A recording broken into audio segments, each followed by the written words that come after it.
Buenos días, queridos, buenos días. Es viernes. Hoy tengo un encuentro muy chulo con unos cuantos amigos. El vídeo de hoy va sobre la motivación, lo que nos motiva, cómo superar desafíos.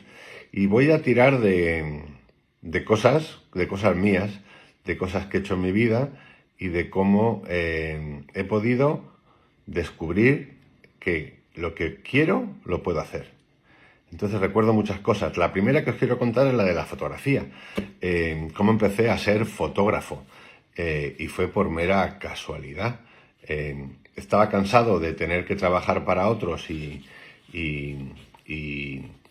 ser dependiente digamos que acomodar mis ritmos a los ritmos de los demás, con todo lo que eso significa para todos. Todos hemos trabajado para gente, para solos, lo que queráis. Y al final son ritmos que vienen impuestos, son normales, o vienen impuestos por el sistema, por el orden. Tienes que hacer un horario de 8 a tal, esas cosas que todos conocemos. ¿Y cómo empecé con la fotografía? Empecé de una manera simbólica. Un día nunca había cogido una cámara, agarré una cámara y de esas digitales, era una Canon G9, casi de juguete, y empecé a hacer fotos y me sentí atraído hacia ella, hacia la fotografía. Digo, qué bueno, ¿no? De repente me di cuenta de que podía plasmar en imágenes muchas de las cosas que en los viajes que había hecho, se habían quedado grabadas. A mí lo que más me gustaba de trabajar trabajaba en comercio exterior, no era el hecho de ir a vender. El hecho de ir a vender para mí no era una motivación. La verdadera motivación que tenía, que la supe siempre, pero que la tapé, no le di prioridad para usarla, era el encontrarme con culturas distintas. Sudamérica, Estados Unidos, Asia, el mundo árabe, lo que queráis. Y la tapé durante años. Entonces mi mayor motivación era viajar, escuchar otros idiomas. Tengo anécdotas fantásticas, como en Turquía, por ejemplo, estar un día en una feria con un distribuidor que teníamos fantástico, turco, y enfrente tenía un señor que era un distribuidor de adhesivos. Y bueno, como tuve que estar una semana, pues al final acababa hablando hasta con los zapatos. Hablaba hasta con las paredes. Y me puse a hablar con él y después de un ratito hablando con él, me dijo que él era turco, pero que él era judío, de origen judío, y que su familia era sefardí. Estábamos hablando en inglés. Acabamos hablando en sefardí. Y era fascinante. Así que ahí tenéis un ejemplo de qué cosas te puede entregar el viaje, otros países, otras culturas, descubrirlas. Es fascinante. Bueno, entonces descubrí lo siguiente. Viajaba de un mes, 3 semanas fuera. Entonces igual me tocaba Túnez, Turquía, Marruecos, que me podía tocar México, Indonesia, Rumanía. Así todo el tiempo. ¿Qué ocurría? La intensidad era tal que fui consciente de que mi mente grababa recuerdos, imágenes, como si fuesen el disco duro de un ordenador, para procesarlas después. Porque eran cambios muy chocantes, cambios de cultura, cambios de idioma, cambios de psicologías, de cómo tratar. Por ejemplo, en el caso de los países del este de Europa, pues eran psicologías que habían salido de una época peculiar. Entonces había gente que arrastraba sus cosas, igual que los españoles arrastramos nuestras cosas y los americanos las suyas. Da igual, las que sean, no importa, no las estoy etiquetando, las estoy nombrando nada más. Entonces la mente las guardaba. Cuando empecé a hacer fotografía, lo que descubrí es que todas esas visiones, observaciones y estética de cómo yo veía la vida estaban guardadas. Y dije, pues las quiero poner en fotografía. Así empecé. No pedí permiso a nadie, me compré una camarita, seguidamente pasé a aprender por internet el uso de las cámaras, la apertura, el ISO, todo lo que queráis. Y después a transgredirlo. Así estuve como un año, hasta que decidí dejar lo que estaba haciendo para dedicarme a la fotografía. El primer paso que me ocurrió fue que conseguí hacer un catálogo para el Jardín Botánico de Madrid, al año y medio, de una manera súper fortuita. Así que eso es una prueba de que cuando alguien quiere algo y pone la intención, y además, importante, no le pides permiso a nadie. Importante, no le pides permiso a nadie. Cuando creemos en algo, cuando uno cree en algo y quiere hacer algo, no le pide permiso a nadie.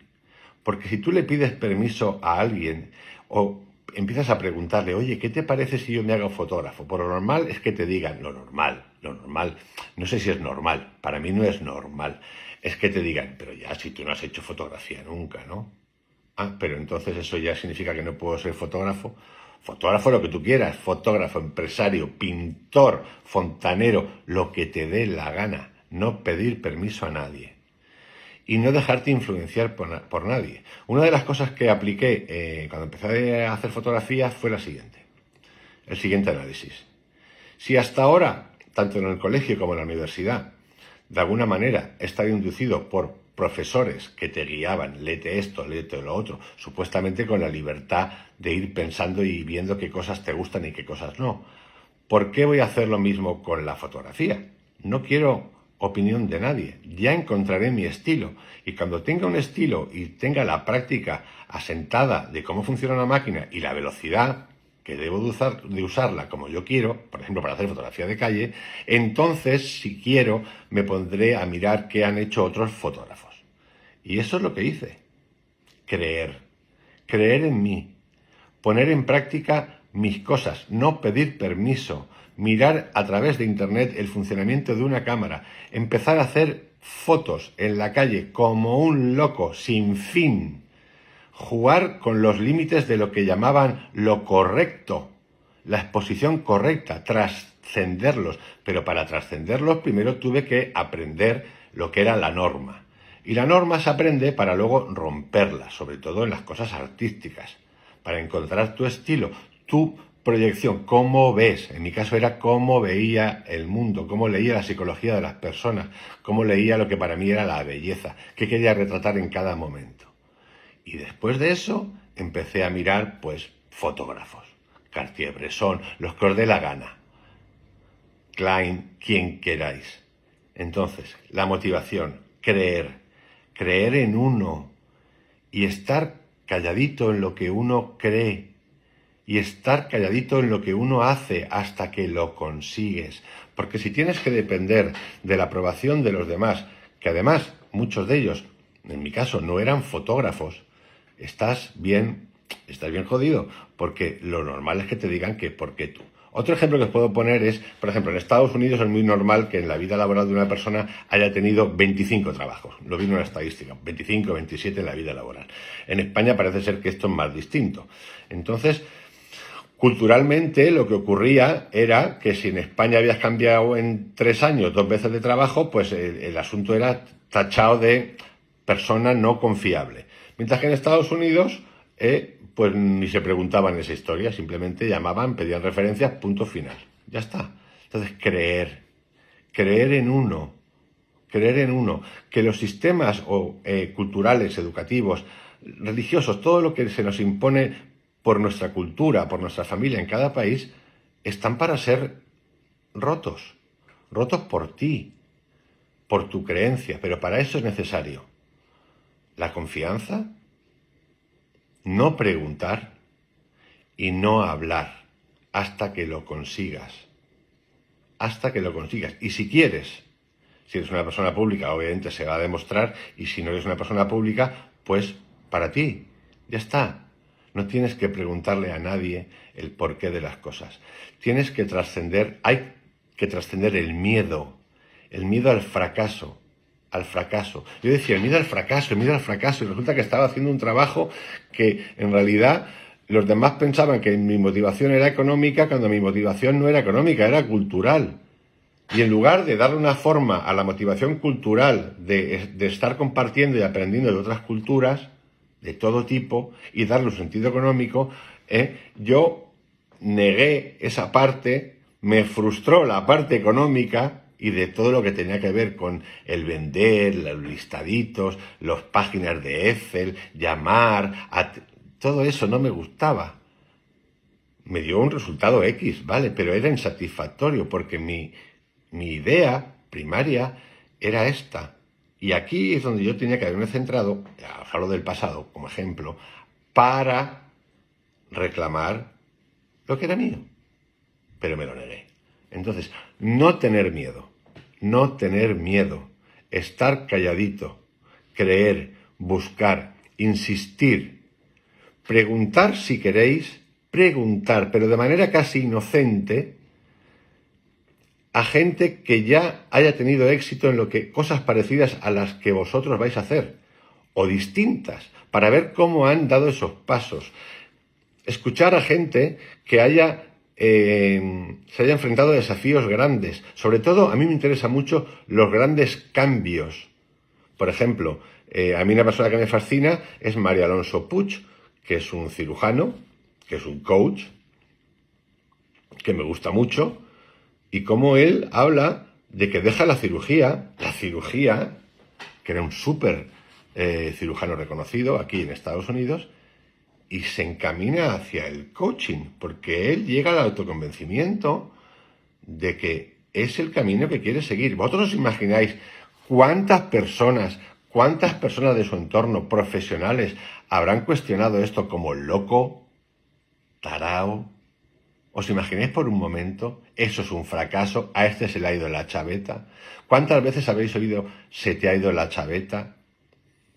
Deja ya de experimentar y ponte a trabajar, cosas de ese tipo. Entonces, la motivación es personal, la creencia es personal.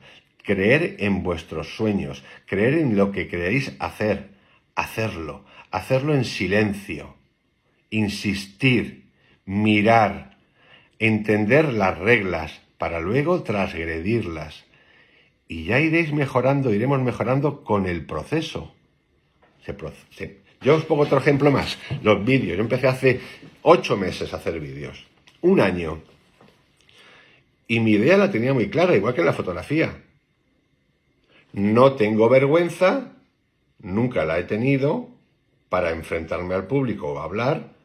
Necesito modelar las formas y observarme y perder. Sabéis muchas veces que os habéis escuchado en un audio de WhatsApp y dices, uy, esa es mi voz, o os habéis visto en la tele o en un vídeo y dices, ay, ese soy yo, sí, ese somos nosotros. Entonces, aprender a mirarte, a verte, y al verte sin vergüenza, primero pasas la primera fase de vergüenza, ay, no me gusta mi voz. Por ejemplo, yo descubría que a veces no se me entendía.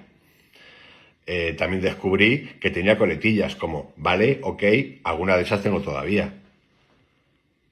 ¿Y cómo corregí eso? Mirándome, exponiéndome, subiendo. Recuerdo un vídeo que hice en la época de la pandemia para explicar los tipos de meditación que puse en la mesa en la que estoy. Fideos, garbanzos, lentejas, y el palo de la escoba era un palo de billar que simulaba una situación en la cual íbamos eliminando hábitos que no queríamos más. Pues sí, reírse uno mismo, no tomarse tan en serio como decir, estoy aquí para resolver. No estás para resolver nada, estás para resolverte tú, entenderte tú.